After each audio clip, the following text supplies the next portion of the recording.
Hello maths teachers. Business மேத்தமெட்டிக்ஸில் அடுத்து ஒரு கான்செப்ட் டிஸ்கஸ் பண்ணுறோம்.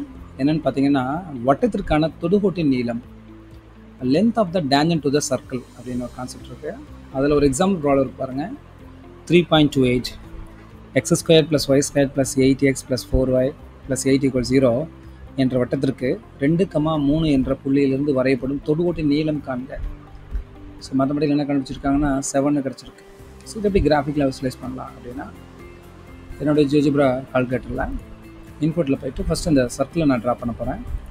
X square plus y square plus 8x plus 4y plus 8 = 0. Just enter. எனக்கான circle வந்து கிடச்சிருச்சு. ஓகேங்களா? இப்போது இந்த பாயிண்ட்டை நான் ஃப்ளாட் பண்ண போகிறேன். 2,3.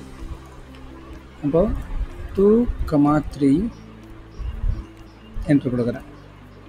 பாருங்கள், இந்த பாயிண்ட் வந்து வட்டத்துக்கு வெளியில் இருக்குது. அப்போ வட்டத்துக்கு வெளியே அமையக்கூடிய புள்ளியிலிருந்து இந்த வட்டத்திற்கு எத்தனை தொடுகோடுகள் வரையலாம்னா 2 தொடுகோடுகள் வரையலாம். அப்போது என்னோடய ஸ்பெஷல் லைன் டூல்ஸில் போயிட்டு டேஞ்சன்ட் அப்படிங்கிற டூலை கிளிக் பண்ணிவிட்டு இந்த பாயிண்ட் ஏவையும் இந்த சர்க்கிளையும் நான் கிளிக் பண்ணுறேன். பாருங்கள், 2 டேஞ்சன்ட்ஸ் வந்து எனக்கு கிடச்சிச்சு. இப்போ இதோட லென்த் வேணும், அந்த டேஞ்சன்ட்டோட லென்த் வேணும் அப்படின்னா இந்த டேஞ்சன்ட் வந்து சர்க்கிளில் எங்கே இன்டர்செக்ட் ஆகுறத நான் கண்டுபிடிக்கணும். ஸோ அதுக்கு என்ன பண்ணுறோம்னா பாயிண்ட் டூல்ஸில் இன்டர்செக்ட்டுங்கிற டூலை சூஸ் பண்ணி இந்த சர்க்கிளையும் இந்த லைனையும் டச் பண்ணுறேன். ஒரு பாயிண்ட் கிடச்சிருச்சு. இதே போல் இந்த லைனையும் இந்த சர்க்கிளையும் கிளிக் பண்ணுறேன். 2 பாயிண்ட் கிடச்சிருச்சு. இந்த 2 பாயிண்ட்டுக்குள்ள டிஸ்டன்ஸ் எனக்கு கிடைச்சா போதும். அதுதான் என்னவாக இருக்குன்னா இந்த தொடுகோட்டினுடைய நீளமாக இருக்கும். இப்போ என்ன பண்ணுறேன்னா மெஷர்மெண்ட் டூல்ஸில் டிஸ்டன்ஸ் டூலை செலக்ட் பண்ணி பிங்கிற பாயிண்ட்டையும் ஏங்கிற பாயிண்ட்டையும் கிளிக் பண்ணுறேன். என்ன கிடச்சிட்டு பாருங்கள், 7. அதே போல் சி அண்டு ஏ 7.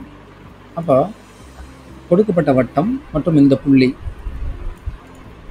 இவற்றால் ஏற்படக்கூடிய தொடுகோட்டினுடைய நீளம் வந்து பார்த்திங்கன்னா என்னவாக இருக்குது அப்படின்னா 7 அப்படிங்கிறத நம்ம கிராஃபிக்கில் என்ன பண்ணலாம்னா விசுவலைஸ் பண்ணி லேர்ன் பண்ணிக்கலாம். ஸோ இந்த மாதிரி ஜியோஜிப்ரா சாஃப்ட்வேரை இன்டெகிரேட் பண்ணி நம்முடைய மாணவர்களுக்கு வந்து பிஸ்னஸ் மேத்தமெட்டிக்ஸ் டீச் பண்ணும்போது ஸ்டூடெண்ட்ஸ் ஈஸியாக என்ன பண்ணிக்குவாங்கன்னா இந்த கான்செப்ட்ஸ் எல்லாத்தையும் புரிஞ்சுக்குவாங்க. Thank you teachers.